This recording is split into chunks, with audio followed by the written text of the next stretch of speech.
नमस्कार छात्रों, मैं गौतम भाई अहिरे, सुमन high school number 11, Gayatri Nagar, Navagam, Dindoli.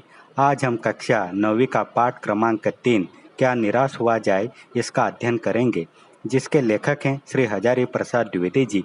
और यह पाठ साहित्य का निबंध प्रकार है। जीवन की कुछ अच्छी घटनाओं का यहाँ पर जिक्र किया है, जिससे हमें आशा जगती है और जीवन के मूल्यों के प्रति विश्वास बढ़ता है। एक बार लेखक रेलवे स्टेशन पर टिकट लेते हुए गलती से 10 रुपए के बजाय 100 का नोट दे दिया और आगे चले गए। जल्दी जल्दी लेखक टिकट लेकर अपने डिब्बे में चले जाते हैं। 90 रुपया लेना भूल जाते हैं और अपनी सीट पर आराम से बैठ जाते हैं। थोड़ी देर में टिकट बाबू उन दिनों के सेकंड क्लास के डिब्बे में हर आदमी का चेहरा पहचानता हुआ लेखक के सामने उपस्थित होता है और लेखक को 90 रुपए देने की कोशिश करता है।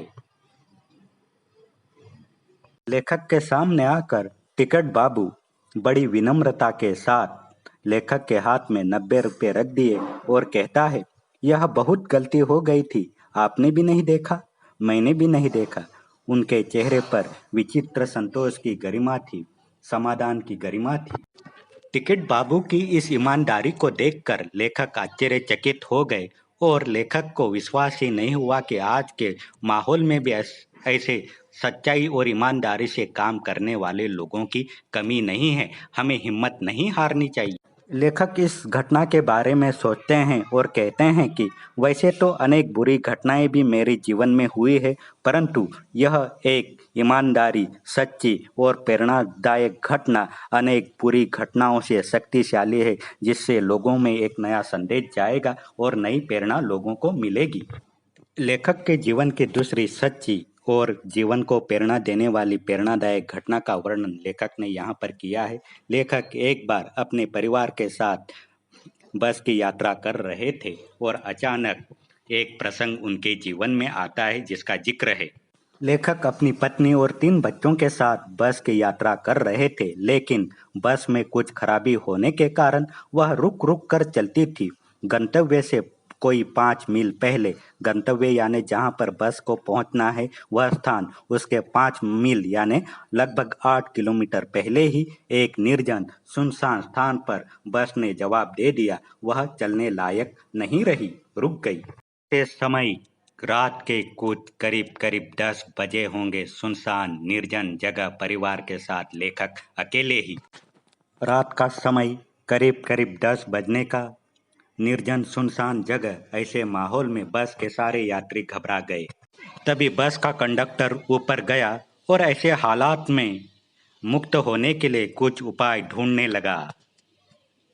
बस कंडक्टर ने ऊपर से साइकिल निकाली और वह आगे चलता गया, कुछ उपाय ढूंढ रहा था बस चलाने के लिए। बस में तरह तरह के यात्री तरह तरह की बातें करने लगे। यात्रियों को भी कंडक्टर के प्रति संदेह होने लगा और वे कहने लगे कि कंडक्टर हमें धोखा देकर भाग गया है, वह कोई बड़ी साजिश कर रहा है, हमें फंसाया जा रहा है, ऐसा लोग कहने लगे। किसी ने कहा, यहाँ पर डकैती होती है, 2 दिन पहले ही ऐसे ही एक बस को लूट लिया गया था। इस तरह की बातें यात्री करने लगे। परिवार सहित बस में लेखक अकेले ही थे। बच्चे पानी पानी चिल्ला रहे थे, पानी का कहीं ठिकाना न था और ऊपर से आदमियों का डर समा गया था। ऐसे हालात में कुछ नौजवानों ने ड्राइवर को पकड़कर मारने पीटने का हिसाब बनाया। ड्राइवर के चेहरे पर हवाइयाँ उड़ने लगी। हवाइयाँ उड़ना मतलब वह डर गया। उसे पकड़ लिया। वह बड़े कातर ढंग से लेखक की ओर देखने लगे। ड्राइवर बहुत ही डरा हुआ था। वह कातर ढंग से लेखक की ओर देखने लगा और बोला, हम लोग बस का कोई उपाय कर रहे हैं, बचाइए, ये लोग मुझे मारेंगे। ऐसा कहते हुए वह लेखक की ओर देखने लगा। ड्राइवर के हालात को देखकर लोगों को समझाया कि ऐसे हालात में ड्राइवर को मारना ठीक नहीं है। इस तरह की मैंने लोगों को सलाह दी और किसी तरह उसे मारने पीटने से बचाया।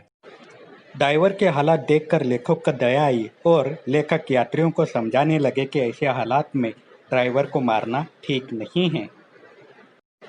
लेखक की बात सुनकर सारे यात्री कहने लगे कि यह ड्राइवर हमें धोखा दे रहा है और यह कोई बड़ी साजिश कर रहे हैं, इसलिए इसने पहले ही ड्राइवर को डाकुओं के यहाँ भेज दिया है। इनकी बातों में मत आओ।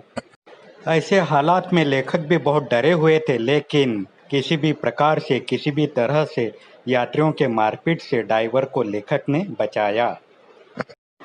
बस को खराब होते हुए 1.5-2 घंटे का समय बीत चुका था। मेरे छोटे बच्चे भूख और प्यास से व्याकुल थे, परेशान थे। उनकी यह हालत देखकर मेरी और मेरी पत्नी की हालत भी खराब हो चुकी थी।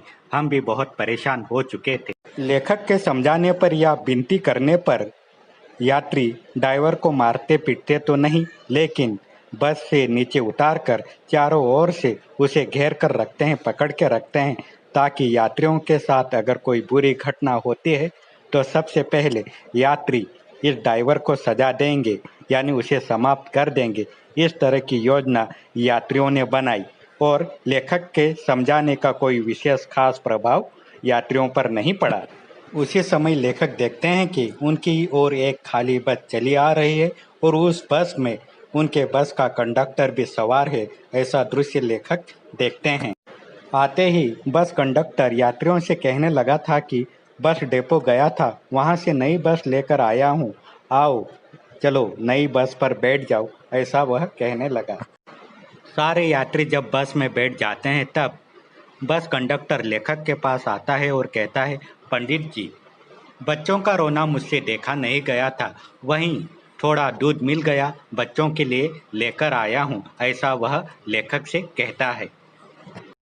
मुसीबत के समय बस कंडक्टर ने अपना फर्ज पूरी ईमानदारी से निभाया, साथ ही मानवता का धर्म भी उसने निभाया। छोटे भूखे प्यासे बच्चों के लिए बस डिपो से वह दूध लेकर आया।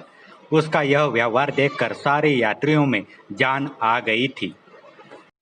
सारे यात्री बस कंडक्टर की यह ईमानदारी को देखकर खुश होते हैं और उसे धन्यवाद देते हैं और ड्राइवर के साथ जो व्यवहार किया था उसके प्रति सारे यात्री बस के ड्राइवर से माफ़ी मांगते हैं। इस तरह 12 बजे से पहले ही सारे यात्री बस अड्डे पर सही सलामत पहुंच जाते हैं। इस तरह लेखक कंडक्टर की ईमानदारी और उसका मानवता भरा व्यवहार देखकर कहते हैं कि कैसे कहूँ कि मनुष्यता एकदम समाप्त हो गई है, कैसे कहूँ कि लोगों में दया माया रह ही नहीं गई। जीवन में न जाने कितनी ऐसी घटनाएं हुई हैं जिन्हें मैं भूल नहीं सकता। जिंदगी भर ऐसी घटनाएं याद रहेंगी, ऐसा लेखक कहते हैं। लेखक आगे कहते हैं कि जीवन के मूल्यों के प्रति हमारा विश्वास कायम रहे। जीवन के जो आदर्श मूल्य हैं उनमें हमारा विश्वास कायम रहने के लिए वे कहते हैं कि ठगा भी गया हूँ, धोखा भी खाया है, परंतु बहुत कम स्थलों पर विश्वासघात नाम की चीज़ मिलती है। केवल उन्हीं बातों का हिसाब रखो जिनमें धोखा खाया है, तो जीवन कष्टकर हो जाएगा। लेखक कहते हैं कि जीवन में अगर उन्हीं बातों का हिसाब रखा जाए जिसमें हमने धोखा खाया है, तो हमारा जीवन पूरी तरह से दुखी बन जाएगा। इसलिए हमें अच्छी घटना का जिक्र हमेशा करना ही चाहिए। मानवता का मूल्य समझाते हुए लेखक आगे कहते हैं कि परंतु ऐसी घटनाएं भी बहुत कम नहीं हैं जब लोगों ने अकारण सहायता की। लोगों ने कई बार लेखक की अकारण यानी बेवजह मदद की है, निराश मन को ढाढ़स दिया है, यानी निराश मन को हौसला दिया है और लेखक की हिम्मत बढ़ाई है। ऐसा कई बार लेखक के साथ हुआ है, ऐसा लेखक कहते हैं। हारे हुए मन को नई शक्ति देने के लिए लेखक यहाँ पर रविंद्रनाथ ठाकुर की एक प्रार्थना का जिक्र करते हैं।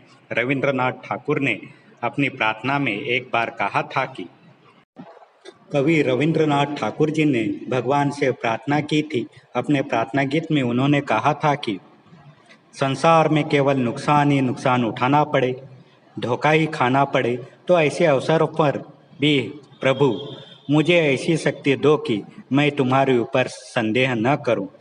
दुनिया में केवल दुख ही उठाना पड़े, धोखा ही खाना पड़े, तो ऐसे प्रसंग पर हे प्रभु मुझे इतनी शक्ति देना कि मैं तुम्हारे ऊपर शंका न करूं। ऐसी प्रार्थना रविंद्रनाथ ठाकुर ने भगवान से की थी। लेखक आगे कहते हैं कि मनुष्य की बनाई हुई विधियाँ यानी कायदे कानून नियम अगर गलत नतीजे तक पहुंचते हैं तो उन्हें बदलना होगा। वस्तुतः यानी हकीकत में आए दिन ऐसे गलत कायदे कानून को बदला ही जा रहा है, लेकिन अब भी आशा की ज्योति बुझी नहीं है। लेकिन अब भी आशा उम्मीद पर दुनिया कायम है। महान आदर्श भारत देश का सपना आज भी कायम है। लेखक आगे महान भारत देश की सभ्यता, संस्कृति और उसके मूल्यों के प्रति विश्वास और आस्था कायम रखते हुए हमें यह संदेश देते हैं और यह प्रेरणा देते हैं कि महान भारतवर्ष को पाने की संभावना बनी हुई है और बनी रहेगी। इसलिए हमें जरा भी निराश होने की ज़रूरत नहीं है। उम्मीद पर दुनिया कायम है। हमें अपने देश के सभ्यता और संस्कृति पर हमेशा विश्वास रखना चाहिए। हमें निराश नहीं होना चाहिए। यह संदेश इस पाठ से मिलता है। इस तरह यह पाठ अर्थात निबंध खत्म होता है। पाठ पर आधारित सवाल जवाब इस तरह हैं। धन्यवाद, शुक्रिया।